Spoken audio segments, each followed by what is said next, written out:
E há poucas horas aconteceu a troca do ministro da Saúde, Luiz Henrique Mandetta, pelo oncologista Nelson Teich. O novo ministro falou com o repórter nosso de Brasília, Tiago Nolasco.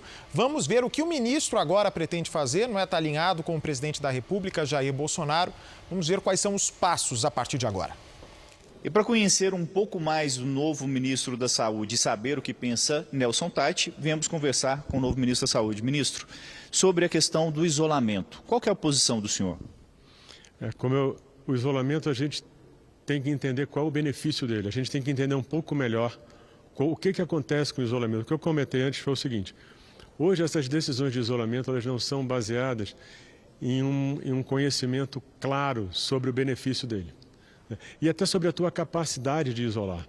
Então, por exemplo, quando você fala em deixar as pessoas mais velhas, os mais jovens interagindo, se eles puderem contaminar, se eles puderem transmitir a doença, você pode ter essa transmissão nas famílias. Quando você fala em alguma coisa, você pode falar de horizontal, mas você tem uma série de pessoas que têm que trabalhar porque elas não têm opção. Algumas porque elas são essenciais, algumas porque se elas não trabalharem elas vão perder o emprego. Essas pessoas às vezes ganham pouco dinheiro, elas não vão ter dinheiro para tocar suas famílias, entendeu? O que eu tenho colocado hoje aqui, discussões genéricas, tipo o vertical, o horizontal, elas são muito superficiais. E por serem superficiais, elas levam a posicionamentos que muitas vezes são mais emocionais do que técnicos. No fundo, o que tem que acontecer hoje é o seguinte: a gente tem que entender como isso vai evoluir.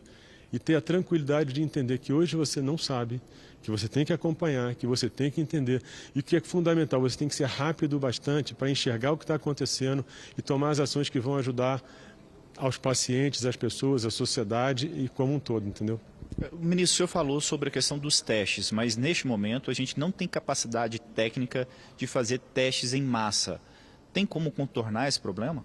A gente tem que sentar hoje a gente tem que criar essa infraestrutura, né? Uma coisa importante é o seguinte: mesmo que eu não consiga isso amanhã, como eu não sei o tempo que isso vai durar, se isso for durar, por exemplo, se isso for durar meses, em algum momento a gente tem que ter feito isso, porque se eu não faço isso hoje e eu preciso disso daqui a um mês, eu vou estar do zero de novo daqui a um mês. O que pode acontecer é que se sai uma vacina, sai um tratamento, isso tudo perde um pouco a importância, porque você talvez já não seja tão crítico você entendesse com tanto detalhe. O problema é o seguinte: é uma combinação de fatores. E como esses fatores interagem entre si, é muito difícil você saber. E mesmo você vê coisas que parecem iguais, quando você vê em países diferentes, elas funcionam diferente. Será que foi o tempo que você começou? Será que não foi? Será que o teste é diferente? Será que a população é diferente? É tanta variável que isso dificulta demais a tua capacidade de enxergar exatamente qual vai ser a tua política em que aquilo realmente vai mudar aquela evolução daquela doença. E eu acho que a gente, como que trata um lado mais, vamos dizer assim, científico, né? A saúde tem um lado científico forte, é você conseguir desenhar isso para que essa abordagem científica seja o mais sofisticada e rápida possível. Isso vai ajudar demais. Em linhas gerais, o que o senhor pretende mudar das ações tomadas até este momento pelo Ministério da Saúde com relação à pandemia de coronavírus? Cheguei hoje à tarde. Então, como eu falei lá dentro, qualquer coisa que eu diga agora do que eu vou fazer, do que o governo, do que o ministro anterior estava fazendo, vai ser uma coisa precipitada e talvez até leviana. Eu tenho que entender o que está acontecendo, eu tenho que entender o que foi feito, eu tenho que entender o que já existe hoje, tanto na saúde quanto fora da saúde, nos ministérios.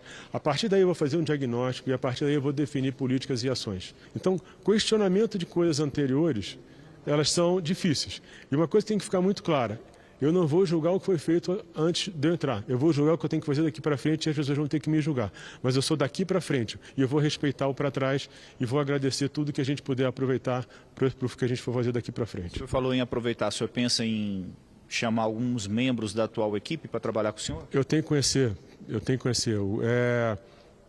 O organograma do Ministério é de uma complexidade gigante. Então eu tenho que sentar, eu tenho que entender, conhecer as pessoas, ver com detalhe como é que cada coisa funciona.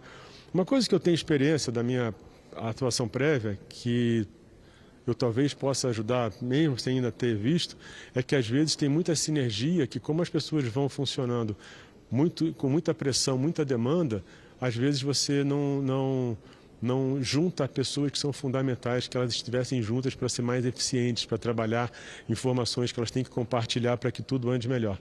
Então, Eu acho que você estruturar uma operação é muito mais do que você trocar pessoas, é você tentar entender como é que aquilo funciona para você aumentar a eficiência daquela operação. Obrigado, ministro, e boa sorte na nova função. O ministro, inclusive, assim que o presidente Bolsonaro foi eleito, um pouco antes, na verdade, ele chegou a ser sondado já para ter esse cargo. Ele, inclusive, chegou a conversar com pessoas ligadas a ele para, naquela época, já montar, quem sabe, um time, né, para trabalhar em Brasília.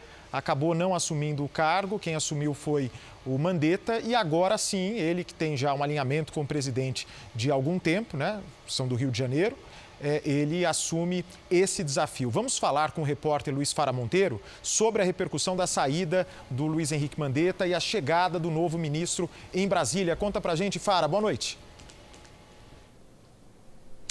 Oi, Bate, boa noite. Olha, essa troca não foi muito bem recebida por muitos políticos, não, especialmente pelos líderes do Congresso Nacional. Essa impressão ficou clara numa nota conjunta do presidente da Câmara, Rodrigo Maia, e também do presidente do Senado, Davi Alcolumbre, que lamentaram a demissão de Mandetta e destacaram que o médico deixou um legado à frente da pasta. Esses dois parlamentares mostraram maior preocupação ainda com um possível relaxamento das autoridades federais a partir de agora, numa eventual elasticidade grande do isolamento social.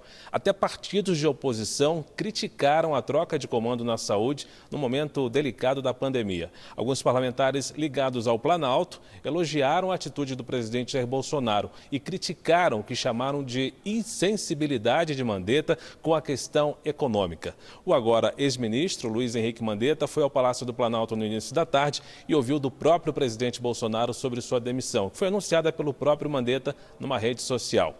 Mandetta deixou claro que irá trabalhar em colaboração total com os novos executivos do Ministério, fornecendo todas as informações possíveis para que esta nova gestão da saúde possa continuar o enfrentamento à pandemia. E ele fez um pedido também aos servidores públicos para que demonstrem todo o apoio à nova equipe do novo ministro. Mandetta agradeceu aos gestos de colaboração, as mensagens que ouviu de alguns governadores, como o de São Paulo, João Dória, por exemplo, e o de Goiás, Ronaldo Caiado, que alegaram que ele fez um belo trabalho à frente da saúde. Bate. Ok, obrigado, Fara, pelas informações. Agora, tem que deixar a política para outra hora, né? É importante todo mundo unir forças, porque vai ser ministro da saúde de todos nós. Então, é preciso desejar boa sorte e que ele faça um bom trabalho agora, a partir desse momento.